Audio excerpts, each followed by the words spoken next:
The year is 2099. A young girl named Aelita approaches a man on a bench. He inquires about the predicament she is in now. "He got her into that mess," Aelita responds. They discuss the time she saved him, but according to Aelita, even now, she is still saving the world, not this one, though. She calls him Wolf and says goodbye.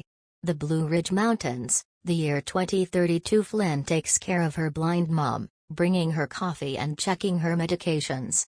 Noticing a missing pill, Flynn goes to Burton, her brother, to ask if he's swapping pills with their mom. She asks Burton for cash, but he must first get to the next level to provide the money. She decides to help him.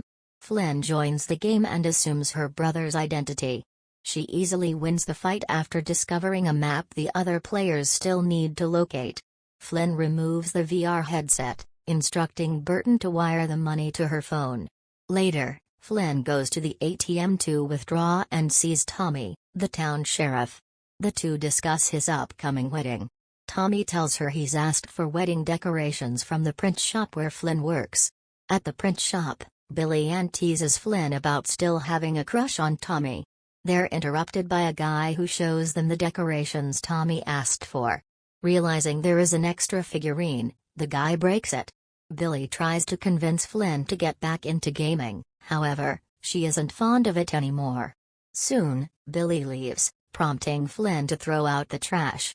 She finds the broken figurine piece and keeps it.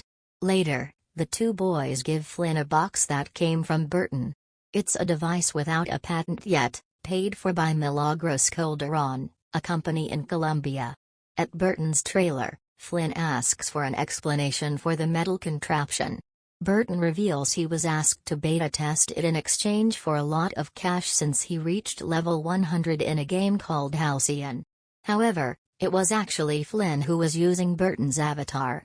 Though hesitant at first, Flynn accepts the job and enters the game. She enters the game in Burton's body, riding a motorcycle towards the city with giant statues. A voice welcomes her and soon tells Flynn she'll feel everything, including pain. The voice tells her to follow the instructions closely to get paid. The voice directs her to a cocktail party held at Buckingham Palace by the group known as the Research Institute. The voice then leads her to a young woman named Mariel. Flynn is tasked with convincing her to take him home. Flynn expertly charms her, so Mariel takes him to her car to make out. Suddenly, the voice tells her to open an ampule under Mariel's nose. Flynn does this, effectively rendering Mariel defenseless, and immediately gets attacked by the robot driver. However, Flynn overpowers it. While she drives away, the voice tells her how much it enjoys controlling Flynn. Arriving at a dead end, Flynn says, "I've arrived." The wall opens to reveal the woman whose voice she hears. She tells Flynn they'll resume tomorrow. Flynn exits the simulation and talks excitedly about the experience. Standing up, she becomes lightheaded but retrieves her mother's medications. In a pub, she meets 4 men, 2 of whom she meets outside. Flynn offers the cash for 1 tablet, however, the men protest that it's not enough. Suddenly, a crippled man with 1 arm named Connor exits the bar and decides to help Flynn. He scares the 3 men into submission, so they give Flynn the medicine. When the 3 men return to the pub, Corbell sits at their table. Connor helps Flynn get home. Inside Burton's trailer, Flynn sees her brother in pain. His arms and back have faintly glowing markings engraved into their skin that appear to be the source of the discomfort. Flynn leaves him alone and puts 2 bottles of beer on his doorstep. In the morning, Flynn washes her mother's hair. According to her mother, Burton has been giving her extra pills to help cope with the pain. Flynn realizes Burton hasn't been taking any medicine at all for his own struggles. Suddenly, Burton arrives to fetch Flynn for the game. While he fiddles with the metal contraption, Flynn apologizes for accusing him of taking the pills. Burton jokingly deflects this, though.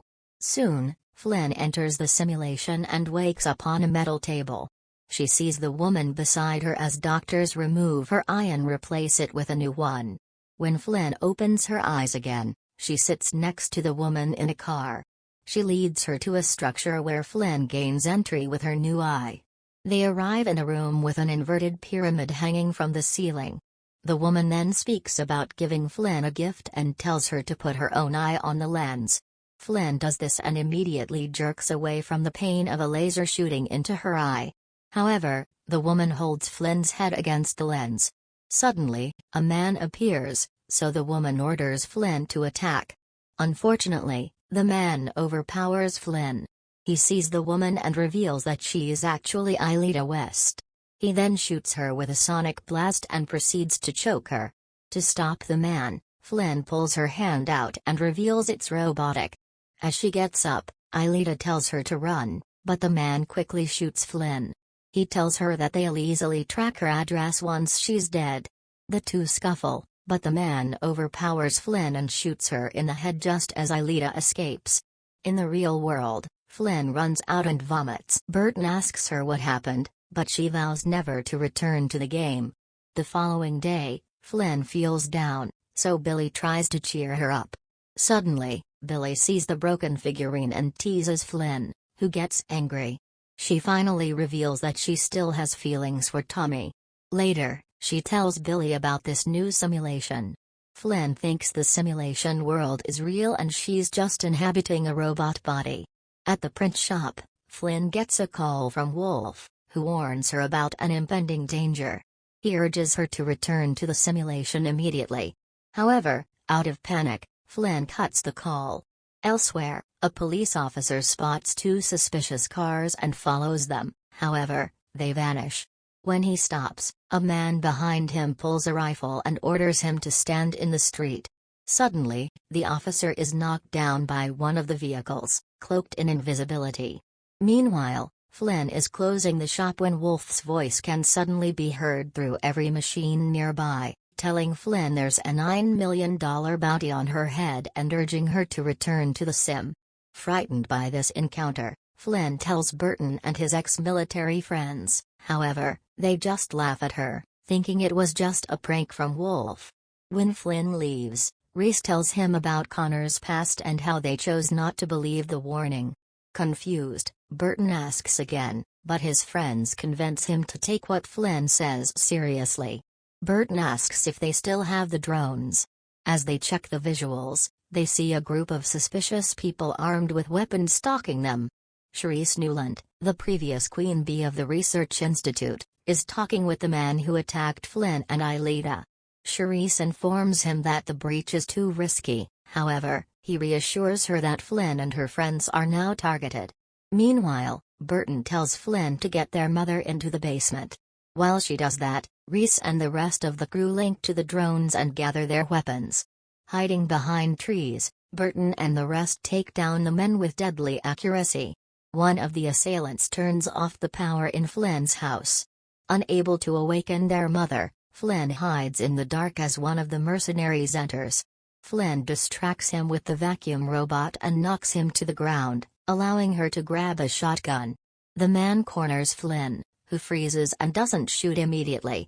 Still, luckily, Burton arrives to save the day and shoots the intruder in the head through the window. Suddenly, the group is attacked by another barrage of enemies. As they run out of ammo, Connor arrives to save the day. Wilf has a dream.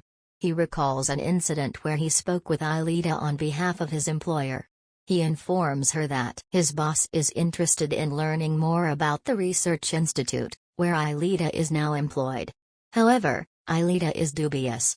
Wolf doubts whether she is actually content.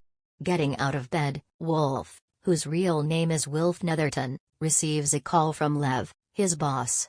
He tells Wilf to come over urgently, claiming that he has built a peripheral for her because Flynn is their best chance at finding Aelita. Following the call, Lev's friend, Ash, informs him she doesn't believe Wilf is competent enough for this assignment because he is too soft. However, Lev tells Ash how he first met Wilf and how violent he can become. He adds that there's nobody more motivated to find Aelita than Wilf. Flynn re-enters the simulation and awakens in a body made for her. Wilf arrives, introduces himself, and shows Flynn that this isn't a simulation. It's the future. According to Wilf, Flynn can exist in this body thanks to quantum tunneling. He brings her to Trafalgar Square, where she observes the city's structures and colossal statues. However, Flynn is still skeptical, so Wilf tells her that her mother will die in 4 weeks due to her brain tumor. Wilf hands her a newspaper with her mother's obituary, finally making her believe. Wilf tells Flynn that they already have cures for a brain tumor in the future and that he has already sent the formula to the pharmacy.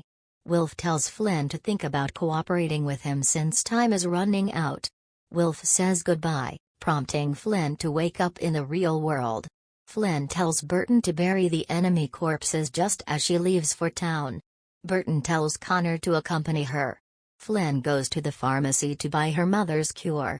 Back home, Flynn confronts her mother about keeping the glioma a secret, however, her mother claims she's trying to spare them the sadness.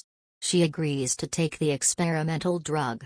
Elsewhere, Tommy notices a coffee cup floating in midair. After some exploration, he discovers there's an invisible vehicle underneath it. Later, Burton asks Flynn for some intel. Flynn obliges and tells Burton everything she knows. Burton senses something is off, as he believes Flynn was given something in exchange for believing the story. Eventually, Flynn confesses that she gave the experimental drug to their mother because they had no choice. The two get into an argument. Burton wants to enter the simulation, but Flynn argues it's her they want. She tells him to stay in the house because that's where he's needed. Burton obliges. Flynn re-enters the future and wakes up beside Wilf on Lev's property. Wilf reveals to Flynn that Lev hired him to find her and eventually find Aelita. In the debriefing, Flynn discovers that her body sleeps for 8 hours and is controlled by AI most of the time.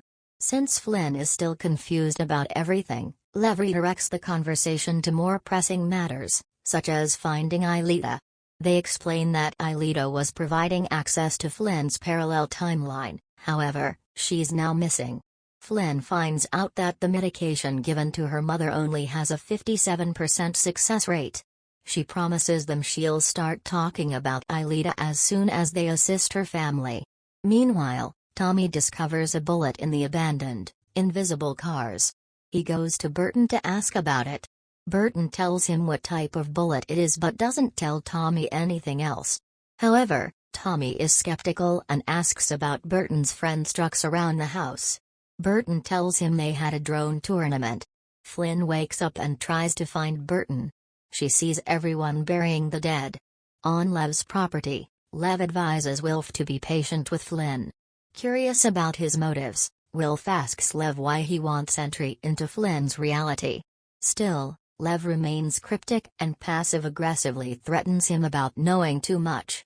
Later, Flynn informs Burton that Lev and his group will assist them and have already sent $250,000.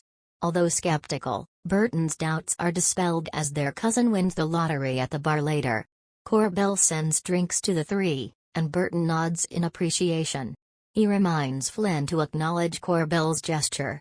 Afterward, their cousin leaves, and Flynn tells Burton to maybe enlist Connor's help. However, Burton doesn't trust Connor since he's always drunk. As Flynn begins to leave in disappointment, Burton reminds her of the previous game she played. He tells her she released the sheep out of empathy, and the game gave her an empathy bonus. He tells her that in the real world, nobody's going to hand out empathy bonuses.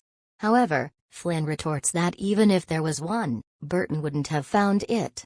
Finally, Burton enlists the help of Connor, who agrees to help because one of the previous attackers let him go out of pity instead of killing him.